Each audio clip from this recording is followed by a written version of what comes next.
ప్రభువునందు మిక్కిలి ప్రియమైన దేవుని బిడ్డలారా, ఈ నూతన సంవత్సరంలో మొదటి పరిశుద్ధ దినంన మనం ఈ విధంగా కలుసుకోవటానికి దేవుడు మన జీవితాన్ని అనుగ్రహించిన ఆయన నామమునకు సమస్త మహిమ ఘనత చెల్లునుగాక. అందరూ ఎలా ఉన్నారు? బాగున్నారు కదా? దేవుని యొక్క మహా గొప్ప కృపా భాగ్యతను బట్టి నేను కూడా ఆరోగ్యంగాను, బలమును, శక్తిని పొందుకొని మరొకసారి ఈ నూతన సంవత్సరంలో మొదటి పరిశుద్ధ దినంన మిమ్మల్ని కలుసుకునేటువంటి గొప్ప కృపా భాగ్యతను దేవుడు నా జీవితంలో అనుగ్రహించి ఉన్నాడు. ఆయన ఎంతైనను నమ్మదగిన దేవుడై ఉన్నాడు. అర్హత లేని వారికి అర్హత ఇచ్చేటువంటి దేవుడు, యోగ్యత లేని వారికి యోగ్యతను ప్రసాదించేటువంటి దేవుడు. మనం గొప్పవారమని కాదు, యోగ్యులమని కాదు, పరిశుద్ధులమని కాదు, దేవుని యొక్క ప్రసన్నతని పొందుకున్నామని కాదు, కానీ కేవలము ఆయన యొక్క ఉచితమైన కృపలో ఎన్నో భయంకరమైన పరిస్థితుల్లో దేవుడు మనకు తోడుగా ఉండి ఈ నూతన సంవత్సరంలోకి క్షేమకరంగా ప్రవేశించగలిగేటువంటి కృపా భాగ్యతను దేవుడు మన జీవితంలో అనుగ్రహించి ఉన్నాడు. అందుకని మనం ఆయనను స్తుతించిన, ఆయన నామాన్ని ఎంత గణపరిచినా మనం ఇంకనూ రుణస్థులమే. ఆయన శాశ్వతమైన ప్రేమతో మనల్ని ప్రేమిస్తున్నాడు. ఆయన యొక్క ఉచితమైన కృపా కాపుదలను మన పట్ల అనుగ్రహించి ఉన్నాడు. అందుకనే మన నూతన సంవత్సరాన్ని చూడగలిగాము. ఈ యొక్క పాత సంవత్సరంలో అనేక మంది గొప్పవారిని మనం కోల్పోయి ఉన్నాం. అనేక మంది ఈ లోకాన్ని విడిచిపెట్టి వెళ్ళిపోయి ఉన్నారు. బాధల్లో, వేదనలో వారు ఉన్నప్పటికీ ఉన్నవారు మనం వారికంటే యోగ్యులమని కాదు, కానీ ఆయన ఉచితమైన కృపలో మనకి ఆరోగ్యాన్ని ప్రసాదించి మనం క్షేమకరంగా ఉండేటువంటి బాధ్యతను దేవుడిచ్చి నూతన సంవత్సరంలోకి మొదటి పరిశుద్ధ దినంన మనం ఈ విధంగా కలుసుకునేటువంటి బాధ్యతను దేవుడు అనుగ్రహించి ఉన్నాడు. అందుకని ఆయన మనం గణపరచాలి. అందుకని ఆయన నామాన్ని మనం కీర్తించాలి. అది ఎంత ధన్యత, అది ఎంత బాధ్యత. ఎవరైనా సరే మనకి ఏదైనా చిన్న సహాయం చేస్తే వారికి వందనాలు చెప్తాం కదా, వాళ్ళకి కృతజ్ఞతలు అర్పిస్తాం కదా. కానీ మన దేవుడు మనకి ఆరోగ్యాన్ని ఇచ్చి ఉన్నాడు.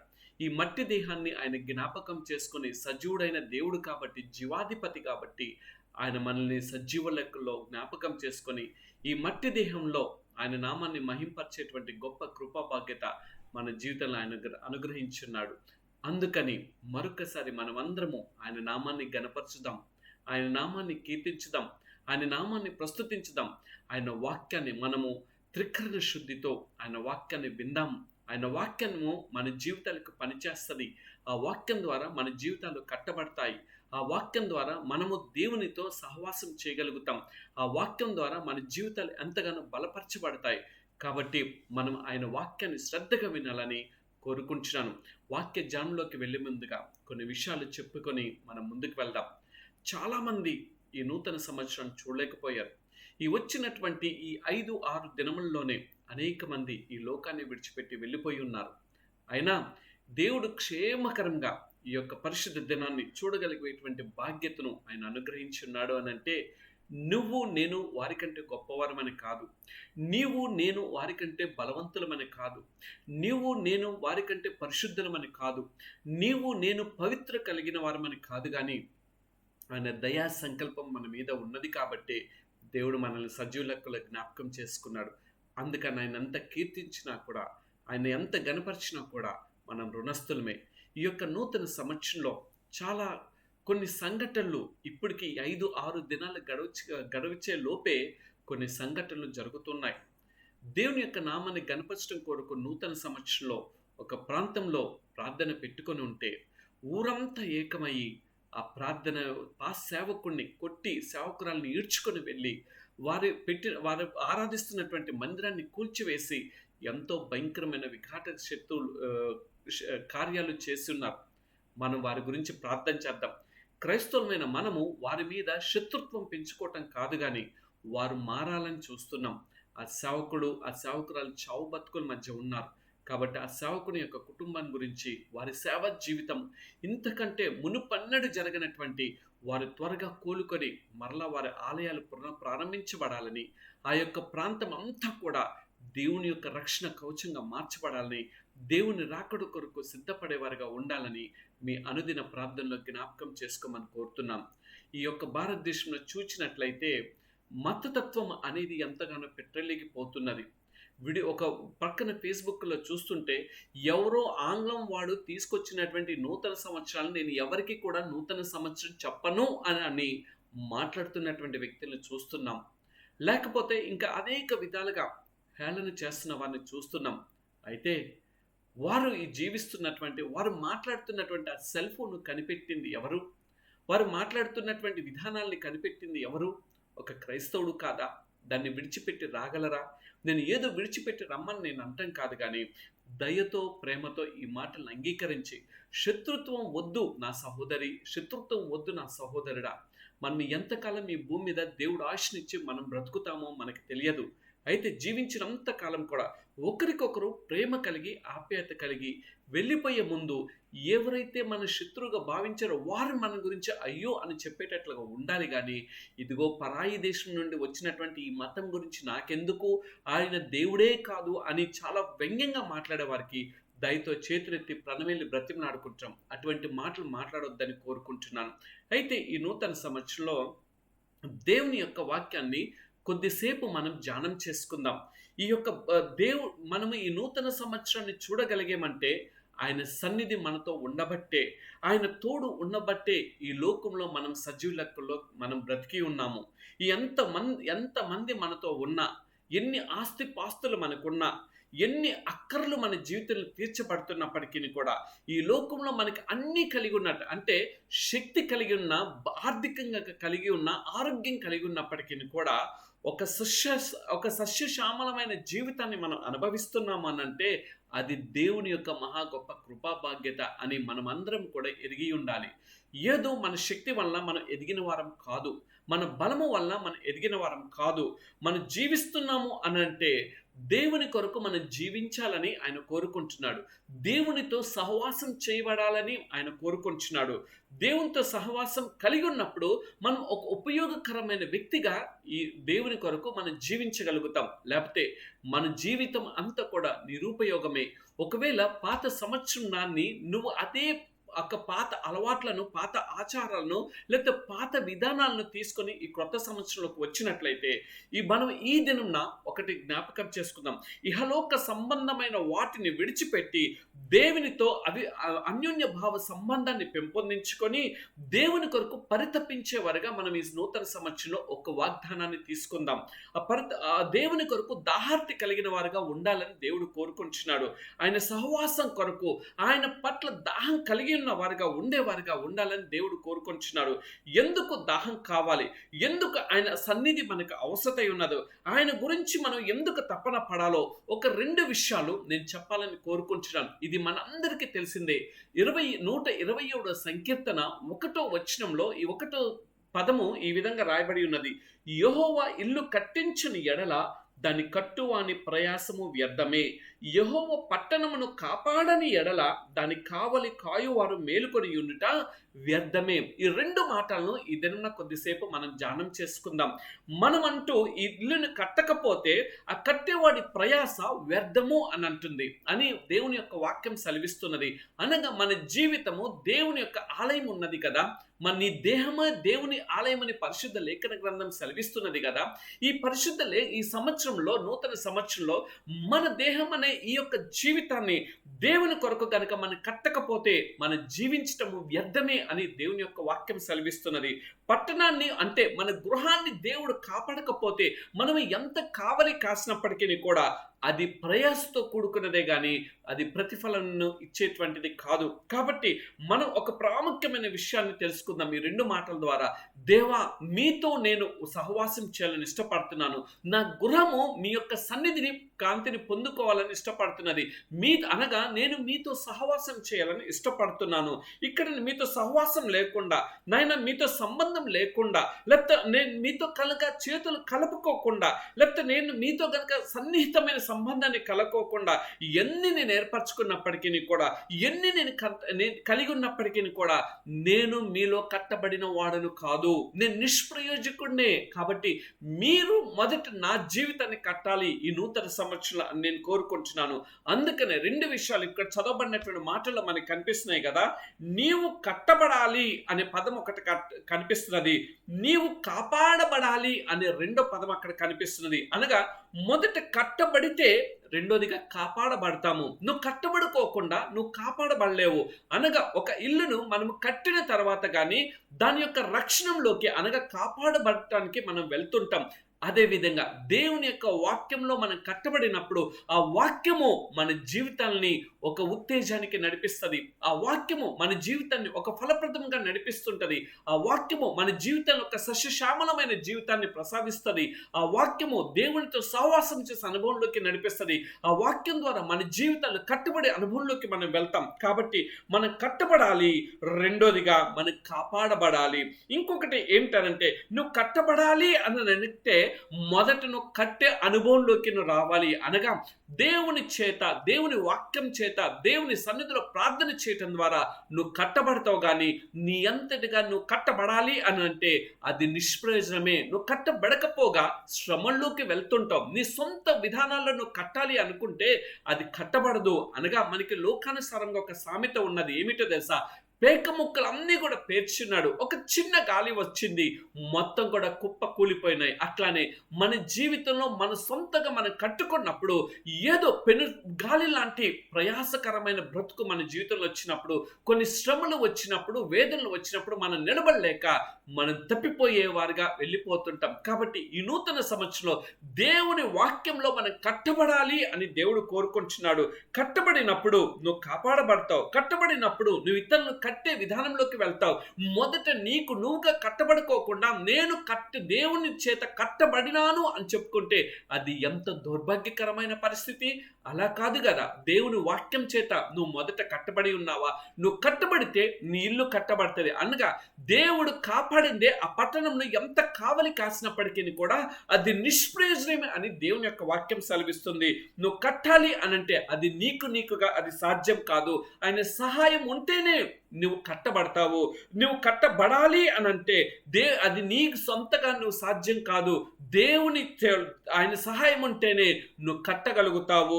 మూడవదిగా నువ్వు కాపాడబడాలి అనంటే నువ్వుగా కాపాడబడలేవు. దేవుని యొక్క సహాయత ఉంటేనే, దేవుని సహాయత ఉంటేనే ఆయన నీ జీవితాన్ని కడతాడు. ఆయన ఒక ఎబెనేజర్గా నీ జీవితంలో ఉండాలి. ఆయన ఒక రక్షకుడుగా నీ జీవితంలో ఉండాలి. ఆయన ఒక గొప్ప కాపరిగా నువ్వు ఉండాలి.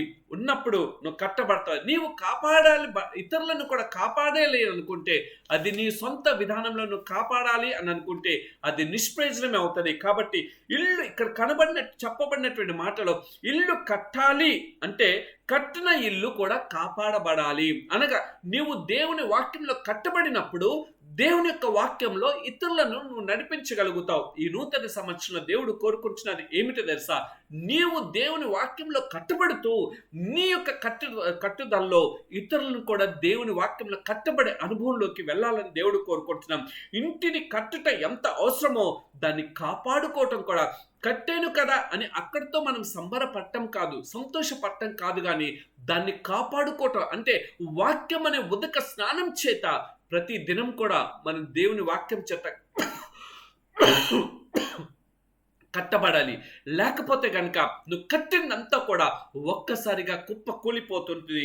కనుక మనుషుల శక్తి వలన కాదు కానీ, మనుషుల యొక్క సామర్థ్యం చేత కాదు కానీ, మనుషుల యొక్క బలం చేత కాదు కానీ, దేవుడు ఇచ్చిన ఇది నీ యొక్క విద్య వలన కాదు, లేకపోతే ఇది నీకున్నటువంటి బల సామర్థ్యత వలన కాదు, కానీ కేవలము దేవుని యొక్క సహాయత ఉంటేనే నువ్వు కట్టగలుగుతావు అని ఈ మాట ద్వారా మనకు అర్థమవుతున్నది. మనకి ఆయన సహాయం ఉన్నప్పుడు మనం దాన్ని కట్టి కాపాడుకోగలుగుతాము. సహాయం లేకుండా మనం కాపాడబడలేము. ఈ మాటని జ్ఞాపకం చేసుకోవాలని కోరుకుంటున్నాను. ఇక్కడ రెండు ప్రాముఖ్యమైన విషయాలు మనం చదవబడిన మాటలో ఉంటుంది కదా. ఒకటి, కట్టుట ఎంత ముఖ్యమో కాపాడుకోవటం కూడా అంతే ముఖ్యము. నువ్వు కట్టినావు కదా అని అక్కడితో ఉండటం కాదు, కానీ ప్రతి దినాన్ని కూడా ఆ ఇల్లుని జాగ్రత్తగా మనం చూసుకుంటూ ఉండాలి, శుభ్రపరచుకుంటూ ఉండాలి. ఏదైనా మాలిన్యం వస్తున్నదేమని ఆ మాలిన్యతను మనము ఎప్పటికప్పుడు శుద్ధి చేసుకుంటూ ఉండాలి. అలాగే మన ఆత్మీయ జీవితంలో నేను మారు మనసు పొందుకున్నాను కదా, నేను పశ్చాత్తాప హృదయం కలిగిన వాడిగా ఉన్నాను కదా అని చెప్పి అక్కడితో ఉండటం కాదు, కానీ నిత్యము ఆయన వాక్యం చేత మనల్ని మనం సరిచేసుకుంటూ ఆయన వాక్యం చేత మనము దినము మన జీవితాల్ని దేవుని యొక్క సంరక్షణలో కాపాడబడే విధంగా ఉండాలి. అందుకనే దేవుడు అంటున్నాడు కదా, నీవు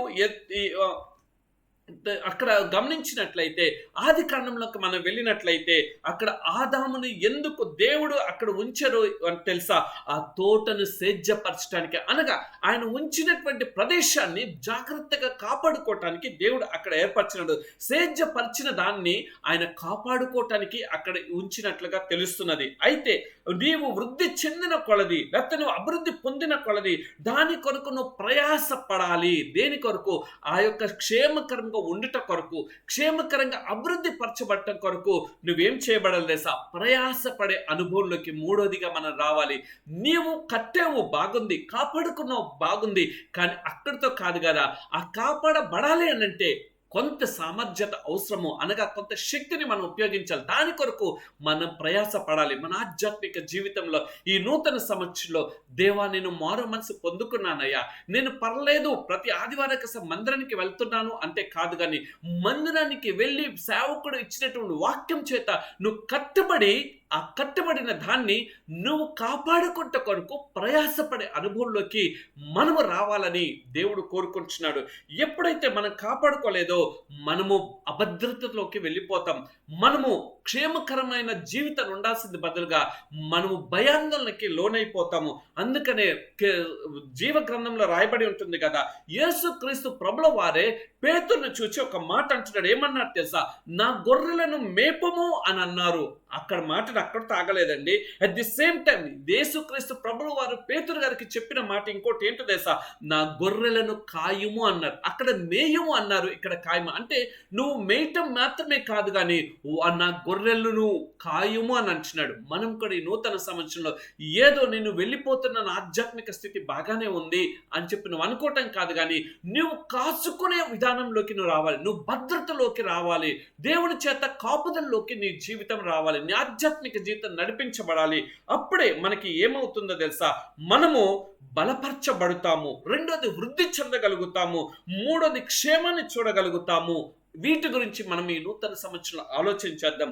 వాటిని కాపాడుకుందాము, వాటిని కాచుదాము.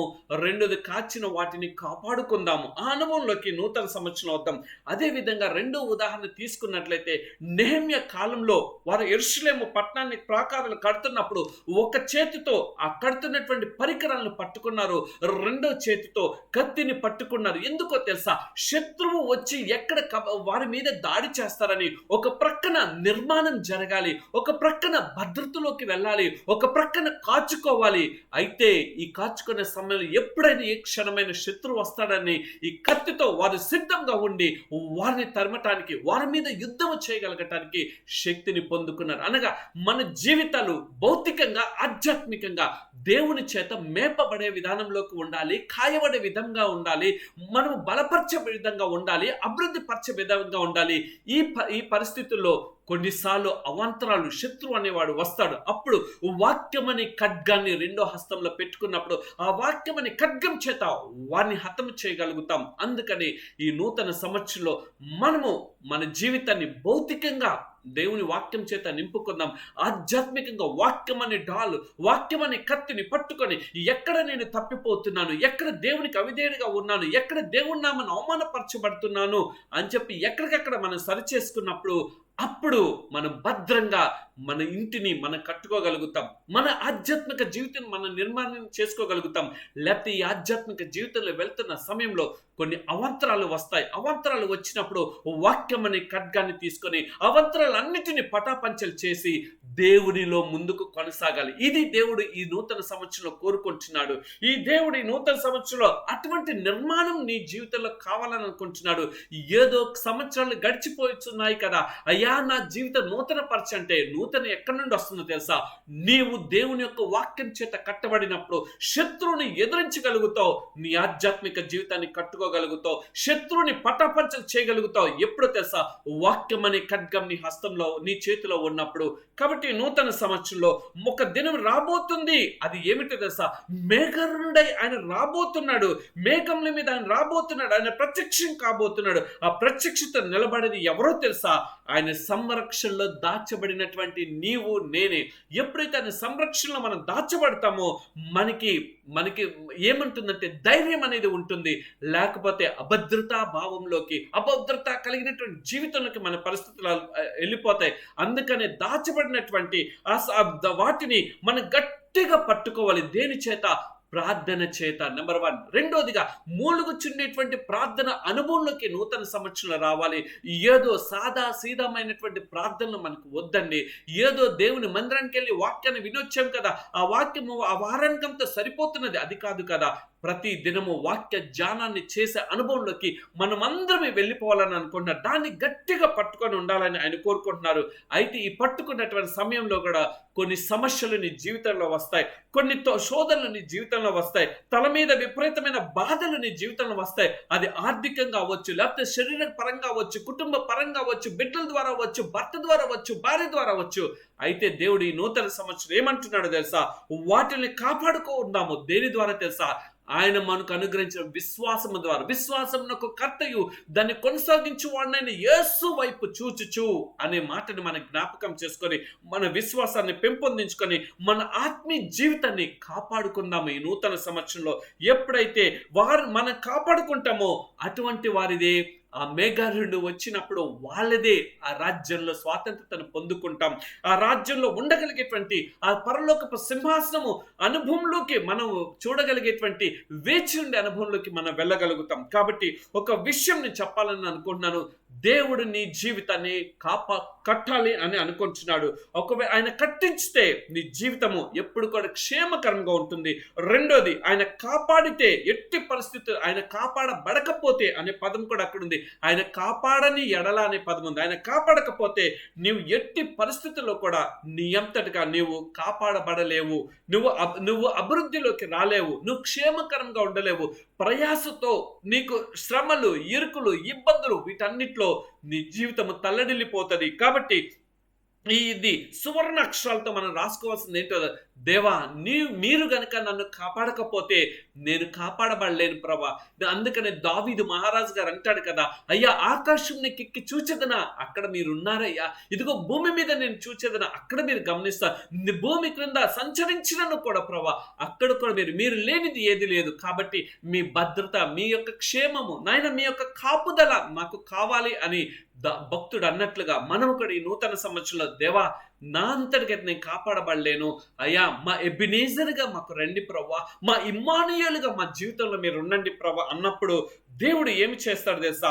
నిన్ను వదకక ఆయన చేతుల్లో ఎత్తి పట్టుకొని ఉంచుకుంటాడు. ఆయన చేతుల్లో ఉన్నప్పుడు మనకి ఎంత క్షేమము, ఆయన చేతుల్లో ఉన్నప్పుడు మనకి ఎంత భద్రత ఉంటుంది, ఆయన చేతుల్లో ఉన్నప్పుడు మనకి ఎంత కాపుదల ఉంటుంది. కాబట్టి ఆయన చేతుల్లో మనం ఒదిగిపోయేటట్టు అనుభవంలోకి ఈ నూతన సంవత్సరంలో మనం ప్రవేశిద్దాం. దేవా ఇదిగో ఇప్పుడు వరకు 6 దినాలు 7 దినాలు గడిచిపోయినాయి ప్రభా. ఇదిగో నాయన ఈ దినం నాయన నా జీవితం నన్ను నేనుగా కాపాడుకోగలనని నేను అనుకున్నాను, కానీ నేను ఎంత అభద్రత కలిగినటువంటి జీవితంలో నా జీవితం ఉందో, ఎంత క్షేమం లేనటువంటి పరిస్థితులకు నా జీవితం ఉందో, ఎక్కడ చూచినప్పటికీ మారణ హోమమే నాయన, భద్రత లేనటువంటి పరిస్థితులే, ఎక్కడ ఏది సంభవిస్తుందో అని భయముతో ఉన్నాం ప్రభా. అయ్యా మీ కాపుదలకి మీరు నా జీవితాన్ని కట్టాలి, అప్పుడే నేను క్షేమంగా ఉంటాను. మీరు కనుక కట్టకపోతే కనుక నేను ప్రభా నా జీవితము సర్వనాశనం అయిపోతుంది. కాబట్టి మీరు నా జీవితంలోకి రమ్మని నేను కోరుకుంటున్నాను అన్నప్పుడు దేవుడు ఏమని అంటాడు తెలుసా? ఆయన చేతుల్లో మనం ఒదిగిపోయేటట్లుగా చేస్తాడు. రెండోదిగా ఆయన ఏం చేస్తాడు తెలుసా? ఆయన వదలుకోకుండా, నిన్ను దాటిపోకుండా, నిన్ను క్షేమాభివృద్ధిలోకి ఆయన నడిపిస్తుంటాడు. ఈ 5వ అనుభవంలోకి మనం వెళ్దాం. క్షేమాభివృద్ధి అనే అనుభవం మన జీవితాలకు ఎంతో ప్రాముఖ్యత అయి ఉన్నది. ఈ దినంలో క్షేమము ఎక్కడికి వెళ్ళినా లేదు. మన భర్త బయటికి వెళ్తే క్షేమము లేదు, మన భార్య ఉద్యోగానికి వెళ్తే క్షేమం లేదు, మన పిల్లలు కాలేజీలకు వెళ్తే క్షేమం లేదు. మనకి క్షేమం ఎక్కడి నుండి వస్తుందో తెలుసా? కేవలము దేవుని యొక్క చేతుల్లో ఒదిగిపోతేనే మాత్రమే మన జీవితాల్లో క్షేమం అనేది కలుగుతుంది. కాబట్టి మనం ఆ దేవుని దగ్గరికి వెళ్ళి, దేవా మీకు నాకు మధ్యలోనైనా ఏ అభ్యంతరము రాకుండా ప్రభా నాయన, నాలో ఉన్నటువంటి ఆ యొక్క నాయన మీకు ఆయాసం కలిగించే క్రియల్లో నన్ను బయటికి తీసివేసి ప్రభా మీతో నేను నాతో మీరు దాని సహవాసం చేయని అనుభవంలోకి నన్ను నడిపించండి ప్రభా. నన్ను ఏ యొక్క సంబంధాలు లేవని నేను అనుకుంటున్నానో ఈ నూతన సంవత్సరం మీతో నా సంబంధం మరింతగా పెంపొందింపబడేటువంటి బాధ్యతలోకి నడిపించు ప్రభా. నాకు మీకు మధ్యలో ఏ అభ్యంతరం కూడా రాకూడదు ప్రభా. నాకును మీకు ఉన్నటువంటి ఈ బంధం అనేది తెగిపోకుండా ప్రభా. ఒకవేళ నేను ఏది చేసినప్పటికీ దయతో నాయన ఈ మానవ శరీరంలో ఉన్న వాడిని కాబట్టి ప్రభా నన్ను కొట్టున నీ మానవ దేహంతో నన్ను కొట్టు ప్రభా అనగా నన్ను శిక్షించు. ఎట్లా తెలుసా, ఏదో నాకు నష్టం కలిగించే శిక్ష అని కాదు, కానీ నేను దాన్ని గుర్తెరిగి మంచిగా నడుచుకోవటానికి మానవ శిక్షతో మానవ బెత్తంతో నన్ను కొట్టు ప్రభా, నన్ను శిక్షించు నాయన.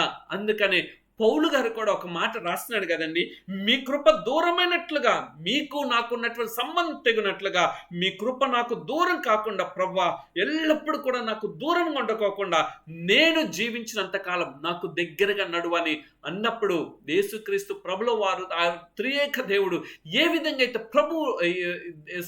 పౌలు గారికి తోడుగా ఉండి నడిచి ఉన్నాడో ఈ నూతన సంవత్సరంలో నీకు నాకు కూడా దేవుడు తోడుగా ఉండి నడవాలని ఇష్టపడుతున్నాడు. రెండోది, ఆయన దూరం కాకుండా అతి సమీపంగా ఉండాలని ఇష్టపడుతున్నాడు. ఆయనకు దూరంగా ఉండి మనం ఏది కూడా సాధించలేము. ఆయన దూరంగా ఉండి మనం ఏది కూడా విజయాన్ని పొందుకోలేము. ఆయనకి దగ్గరగా ఉంటేనే మన జీవితంలో కార్యాలు మనం చూడగలుగుతాం. ఆయనకి దగ్గరగా నడిస్తేనే మన జీవితము ఆశీర్వదకరంగా మార్చబడుతుంది. ఆయనకి దగ్గర నడిస్తేనే మన జీవితము అనేక మందికి దీవెనకరంగా ఉంటుంది. చివరికి వరకు నాయన నేను జీవించినంత కాలం మీ మట్టి దేహంలో మీకు దగ్గరగా నడిచే అనుభవంలోకి ఈ నూతన సంవత్సరంలో అటువంటి అనుభవపూర్వకమైన ఆ యొక్క ఆధ్యాత్మిక చింతలోకి ఆధ్యాత్మికమైన జీవితంలోకి నన్ను నడిపించు అన్నప్పుడు దేవుడు ఏమి చేస్తాడో తెలుసా, ఆయన నిన్ను అక్కున చేర్చుకొని నిన్ను సరిచేసి నిన్ను పవిత్రపరిచి నిన్ను పరిశుద్ధపరిచి ఆయన మహిమ కొరకు వాడుకుంటాడు. ఎంత మాత్రమే కాదండి, ఈ యొక్క మాటను రాసినటువంటి ఈ 127 కీర్తన రాసినటువంటి మాటలు గమనించినట్లయితే ఇక్కడ కనబరుస్తున్నటువంటి మాట ఎవరో తెలుసా, రాసింది మహాజ్ఞాని అయినటువంటి సొలొమోను గారు. ఈ సొలొమోను గారు గురించి వివరించినట్లయితే చరిత్ర ఏమని చెప్తుందో కొన్ని విషయాలు చెప్పి నేను ముందుకు వెళ్ళిపోతాను. ఈ దినం గమనించినట్లయితే సొలొమోను గారికి దావీదు గారు రాసి ఇచ్చినట్లుగా దేని కొరకు తెలుసా, సొలొమోను గారికి ఈ మాట రాసి ఇచ్చినట్లుగా తెలుస్తూ ఉన్నది. చరిత్ర చెప్తుంది, ఒక తండ్రి తన కుమారునికి రాసిచ్చినటువంటి కీర్తనగా ఈ యొక్క లెక్క ప్రకారం సొలొమోన్ది అని ఈ యొక్క కీర్తన తెలుస్తున్నది. ఎందుకు ఒక తండ్రి ఒక కుమారుడికి ఎంతటి బహుమానకరమైన మాటలు ఇచ్చినాడో తెలుసా, తన జీవితము ఎప్పుడు కూడా దేవునితో పెనవేసుకోవడం ఉండాలని తండ్రి ఆశయం ఉన్నది కాబట్టి తన కుమారుడైన సొలొమోను గారికి దావీదు గారు ఇచ్చినట్లుగా తెలుస్తున్నది. అయితే ఈ దినంన మన తల్లిదండ్రులు మనకి ఇస్తున్నారు ఆస్తిపాస్తులు కాదండి, మన తల్లిదండ్రులు ఇస్తున్నారు విద్యను, మన తల్లిదండ్రులు ఇస్తున్నారు ఏదో ఈ లోకంలో ఏదేదో సంపాదించుకోవాలని ఎంతో ఎంజాయ్మెంట్ లైఫ్ని గడపాలని అది మన తల్లిదండ్రులు కోరుకుంటున్నారు. కానీ దేవుని వాక్యాన్ని ఇచ్చే తల్లిదండ్రులుగా మన తల్లిదండ్రులు ఉన్నామా? మన బిడ్డలకి మన దేవుని వాక్యాన్ని ఇస్తున్నామా? దావీదు గారు అయితే తన కుమారుడైన సొలొమోను గారికి ఇంత అద్భుతమైన కీర్తన పాటను రాసి ఇచ్చి ఉన్నాడు కదా. నీవు నీ కుమారులకి నూతన సంవత్సరం ఏవేయబోతున్నావు? ఈ సంవత్సరం అనేది ఒక కుటుంబ సంవత్సరంగా మనం ప్రకటించుకుందాం. నేను దేవుళ్ళో కట్టబడాలి, నా బిడ్డలు దేవుళ్ళో కట్టబడాలి అనే ఆ యొక్క వాగ్దానాన్ని ఎత్తి పట్టుకొని దేవా నేనును నా ఇంటి వారునని ఆ యొక్క యెహోషువ గారు ఏ విధంగా అయితే ఆయన కీర్తించాడో, కొర్నేలి గారు ఏదైతే కనుక తన యొక్క రాజ్యం గురించి తన కుటుంబాన్ని గురించి ఆలోచన చేశాడో, ఈ నూతన సంవత్సరం మనం కూడా మన తల్లిదండ్రులు ఇచ్చినటువంటి దేవుణ్ణి మనం గట్టిగా పట్టుకొని ముందుకు కొనసాగుతాం. ఎప్పుడు పట్టుకోగలుగుతాం తెలుసా? యెహోవా మనకి కాపరిగా ఉన్నప్పుడు. యెహోవా మనకి ఎప్పుడైతే కాపరిగా ఉంటాడో మన జీవితాలు 23 కీర్తనలకు మనం వెళ్ళినట్లయితే అందరికీ తెలిసినటువంటి కీర్తనే అయినప్పటికీ ఒక మాటని ఇక్కడ చూపించాలని కోరుకుంటున్నాడు. ఎప్పుడు తెలుసా? యెహోవా మనకి కాపరిగా ఉంటే మన జీవితము శాంతిగా మార్చబడుతుంది. శాంతికరమైన జలమ యొద్దకు దేవుడు నిన్ను నడిపిస్తాడు. అంత మాత్రమే కాదు, నీ ప్రాణాన్ని ఆయన సేదదీర్చువాడుగా ఉంటాడు. మూడోదిగా నువ్వు గాఢంధకరమైన లోయలను సంచరించినప్పటికీ కూడా ఏ అపాయము రాదు. ఎంత గొప్ప కీర్తన దావీదు మహారాజు గారు రాసి ఉన్నాడు. అయితే నీవు దేవుని పక్షంన కూర్చుండి నీ పిల్లలకి ఈ నూతన సంవత్సరంలో ఏమి ఇస్తున్నాం? పర్లేదు కుమారుడా నీ జీవితాన్ని ఎంజాయ్ చేయి, పర్లేదు కుమార్తె నీ జీవితాన్ని ఎంజాయ్ చేయని చెప్పి ఎంజాయ్మెంట్లోకి తల్లిదండ్రులుగా మన బిడ్డల్ని నాశనకరమైన కూపంలోకి నడిపించే తల్లిదండ్రులుగా ఉన్నామేమో. దేవుని దగ్గర ఈ నూతన సంవత్సరంలో కోరుకున్నాం, దేవా మాకు అట్లాంటి అనుభవం వద్దు ప్రభా. మీలో మా జీవితం కట్టబడాలి, మా బిడ్డల్ని మీలో మేము కట్టాలి పడాలి. అయిగా దావీదు మహారాజు గారు అయితే ఎంత అద్భుతమైన కీర్తనతో కుమారుడైన సొలొమోను గారికి రాసి ఇచ్చి ఉన్నాడో, నేను నా బిడ్డలకి మిమ్మల్ని రుచి చూపించే అనుభవంలోకి నడిపించే వారుగా మొదట తల్లిదండ్రులుగా మమ్మల్ని ఆయుక్తపరచనన్నప్పుడు దేవుడు విడిచిపెట్టు వాడు కాదు. అందుకని మాటలు కొద్ది ముందుకు వెళ్ళినట్లయితే ఎవరి గురించి రాయబడింది, ఏమని గురించి రాయబడిందో ఇక్కడ ఈ మాటలను మళ్ళా నేను చూస్తున్నాను. మొదటిగా కట్టుట అనేది కనబడుతుంది, రెండోది కాపాడుబట్ట అనేది కనిపిస్తుంది. సొలొమోను గారి చరిత్రను గమనించినట్లయితే దేవుని యొక్క అద్భుతమైన ప్రత్యక్షత కలిగినటువంటి దాసుడిగా ఈ యొక్క సొలొమోను గారు కనిపిస్తున్నాడు. ఎందుకు దాసుడు అన్నాను తెలుసా? తన తండ్రి ద్వారా వచ్చినటువంటి రాజ్యం గురించి ఆయన చేయలేదు, కానీ ఆయన ఒక దీనునిగా దేవుని దగ్గర ఏమని మొరపెట్టాడు తెలుసా? నా తండ్రి ద్వారా వచ్చినటువంటి ఆస్తి పాస్తులు కాదు, నా తండ్రి ద్వారా వచ్చినటువంటి వెండి బంగారు వైడూర్యాలు కాదు, కానీ ఒక అద్భుతమైనది దేవుడికి ఇష్టపడింది. దేవా, మంచి సుపరిపాలన అందించడానికి నాకు మీ పరలోకపు జ్ఞానం కావాలన్నాడు. దేవుడు ఎంత సంతోషపడ్డాడు తెలుసండి.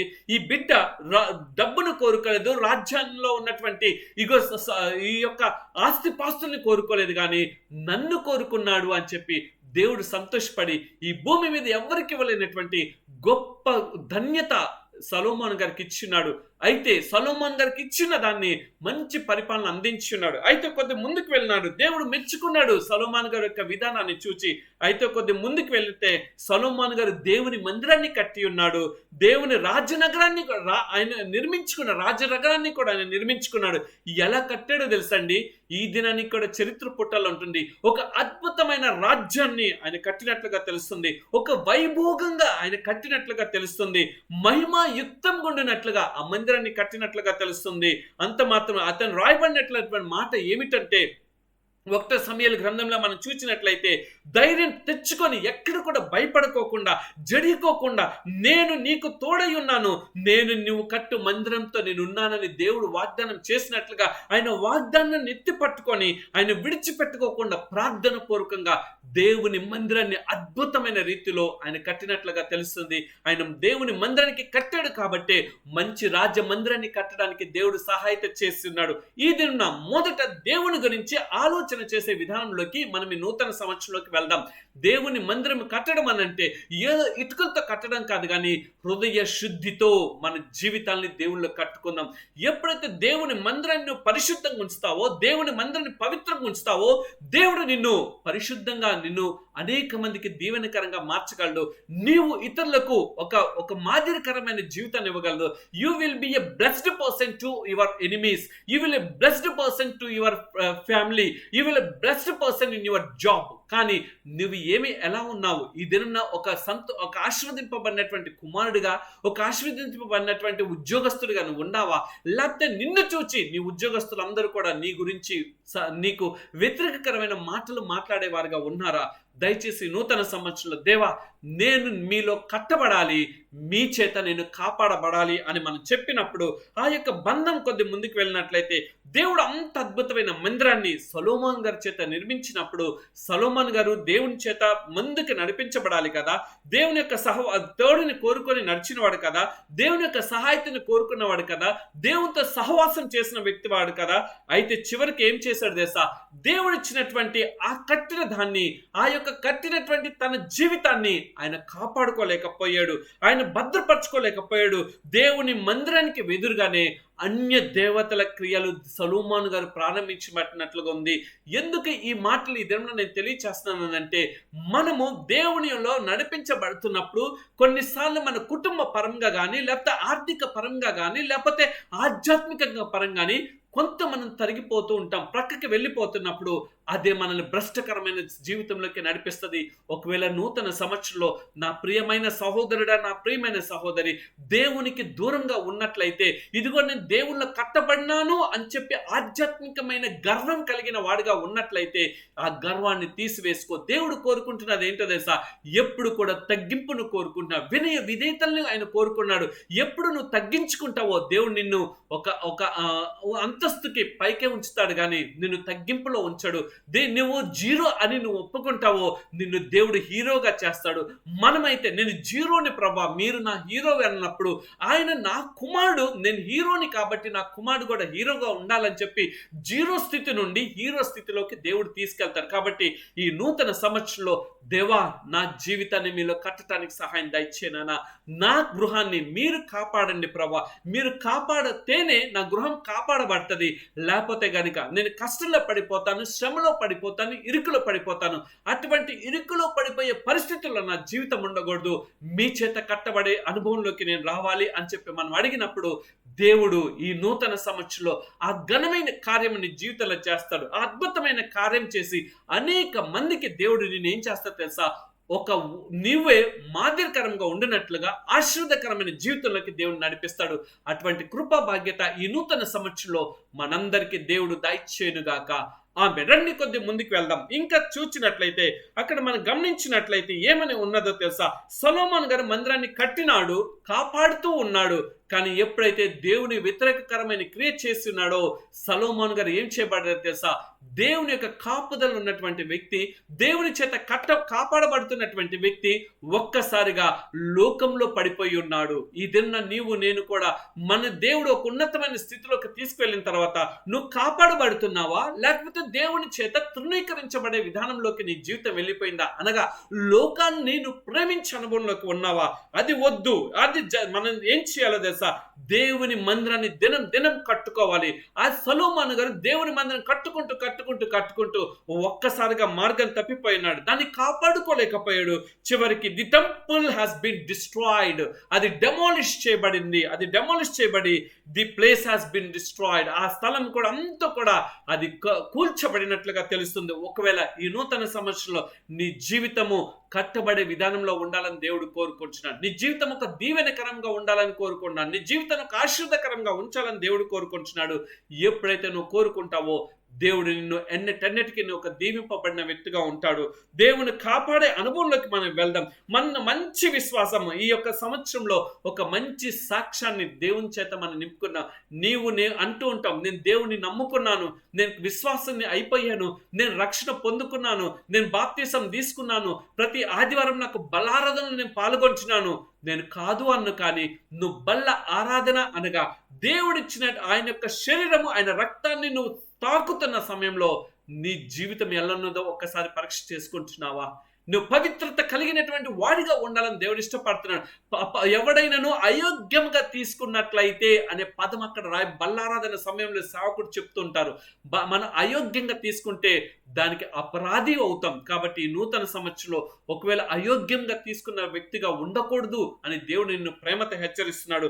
మనల్ని మనము మన విశ్వాసాన్ని కాపాడుకుంటూ we have to finish our race, మన పరుగు పందాన్ని మనం సరైన రీతిలో ముగించేవారు ఉండాలి. అనగా కార్య అంతము కంటే కూడా కార్యారంభం కంటే కార్యాంతము మేలు. అనగా సంవత్సరం మొదలు మంచిగా ఆధ్యాత్మికంగా కొనసాగుతావు, కానీ సంవత్సరం అంతం వచ్చేటప్పటికి ఆధ్యాత్మికంగా పడిపోతుంటాం. కాబట్టి ఈ నూతన సంవత్సరంలో మనం అలా పడిపోకుండా మొదటి దినం ఏ విధంగా అయితే ఆధ్యాత్మికమైన వాంఛ కలిగినట్లుగా, ఆధ్యాత్మికమైన చింతన కలిగిన వారిగా ఉన్నామో ఆఖరి వరకు కూడా ఆ విశ్వాసాన్ని మనం కాపాడుకుందాం. ఐ ఫాట్ ఎ ఫాట్, అందుకనే అంటాడు కదా, నేను ఒక మంచి పోరాడి తిని అని అంటాడు పౌలు అయ్యగారు. ఆ యొక్క మంచి పోరాటాన్ని కాపాడుకున్నాడు. నా విశ్వాసాన్ని కాపాడుకున్నాను. నా కొరకు దాచబడినటువంటి ఎంత గొప్ప సాక్ష్యం అండి. పౌలు గారు అంత సాక్ష్యం చెప్పగలరు. నా కొరకు ఒక జీవకిరీటం దాచబడింది అనే ధైర్యము నేను చెప్పగలుగుతామా? ఈ దినంన ఈ అనుభవంలోకి మనం నడిపించబడాలంటే దేవుని కొరకు సాక్షిగా సంవత్సరం మొదటి దినమే కాదు, ఆఖరి క్షణం వరకు కూడా దేవుడు నిన్ను పిలుచుకునేంత వరకు కూడా నీకు ఇచ్చబడినటువంటి ఆ యొక్క సాక్ష్యాన్ని కాపాడుకునే అనుభవం ఎంత ఘనంగా దేవుడు నీ జీవితంలో కార్యం చేశాడో, ఎంత అద్భుతంగా నీ జీవితాన్ని దేవుడు వాడుకోవాలని ఇష్టపడుతున్నాడో నువ్వు తెలుసుకోవాలని దేవుడు కోరుకుంటున్నాడు.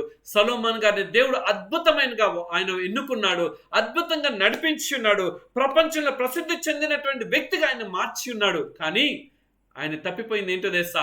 కాపాడుకోలేకపోయావు. కానీ నేను దృష్టాంతరంగా ఈ నూతన సంవత్సరంలో మొదటి పరిశుద్ధ దిన దేవుడు నాకు తెలియచేస్తున్నది ఏంటో తెలుసా?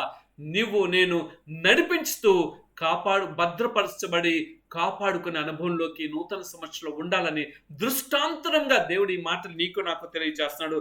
మనము లాస్ట్ వరకు ది లాస్ట్ స్టేజ్ అని ఒక మాటలో ఉంటుంది కదా, what I fought, what I thought, what I succeeded అనే మాట అక్కడ రాయబడ్డాడు. అంటే నేను ఏమనుకున్నాను, దేని కొరకు నేను పోరాడాను, ఏది నేను పొందుకున్నాను అనే అర్థం.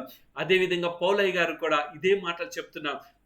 నేను ఈ నూతన సంవత్సరంలో దేవా నన్ను దేని కొరకు మీరు ఈ భూమి మీదకి పంపించున్నారు, దేని కొరకు నేను పోరాడాలో నాకు తెలియచేస్తున్నారు, దేన్ని పొందుకోవాలో కూడా నాకు తెలియచేస్తున్నారు. అయితే నేను కాపాడుకునేటానికి బాధ్యత నాకు దయచేనైనా. ఆ సాక్ష్యం కొరకు నా సాక్ష్యం నేను కాపాడుకున్నప్పుడు ఆ సింహాసనం ముందు నేను కూర్చోగలిగేటువంటి కృపా బాధ్యత నాకు వస్తుంది. ఈ నూతన సంవత్సరంలో ఆ పరలోకపు రాజ్య సింహాసనాన్ని నేను పొందుకోవాలని ఆశతో ఉన్నాను ప్రభా. ఒకవేళ నేను పాత బట్టకు నాయన ఇదిగో కొత్త ఏదో మాసికను వేసి నా జీవితాన్ని సంవత్సరం నడిపిస్తున్నానేమో, వద్దు ప్రభా. ఆ పాత బట్టను తీసివేస్తాను ప్రభా, నూతన వస్త్రాలను ధరించుకుంటాను. ఇగో యెషయా గ్రంథం 60 అధ్యాయంలో రాయబడినట్లుగా మన మీద ఆ దివ్య కాంతి వెలిగించబడినట్లుగా సంవత్సరం మొదలుకొని సంవత్సరాంతం వరకు కూడా ఆయన కృపాక్షమలతో దేవుడు మనల్ని నడిపించి దీవెనకరంగా ఉంచినట్లుగా దేవుడు మనందరికీ సహాయం చేయనుగాక.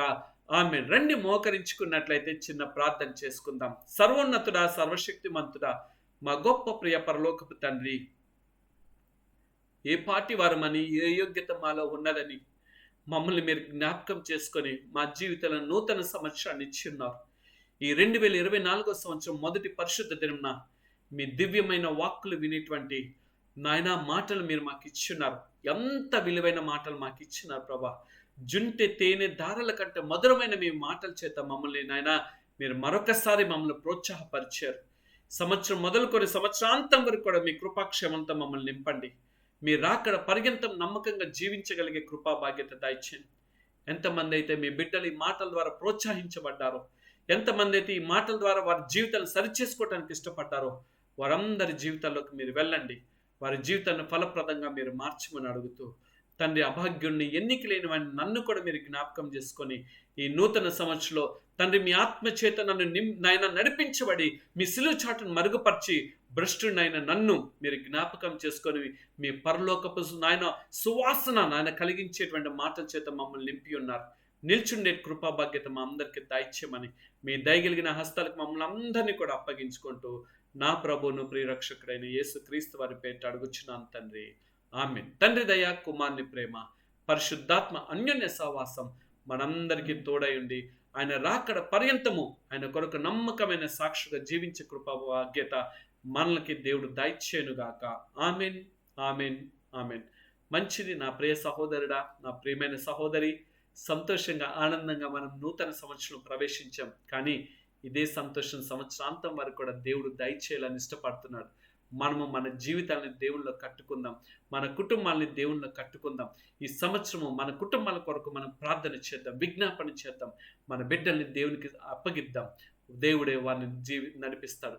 మీరు మా గురించి, మా పరిచయాల గురించి మీ అనుదిన ప్రార్థనలో జ్ఞాపకం చేసుకుంటున్నందుకు మరొకసారి నూతన సంవత్సరం మీ అందరికీ వందనాలు తెలియచేస్తూ మీ దగ్గర నుండి సెలవు తీసుకుంటున్న మీ ఆత్మీయ సహోదరుడు Kalapala Sanjay. Thank you very much. God bless you all. Shalom. దేవుడు మనందరినీ కాచి కాపాడి భద్రపరచును గాక.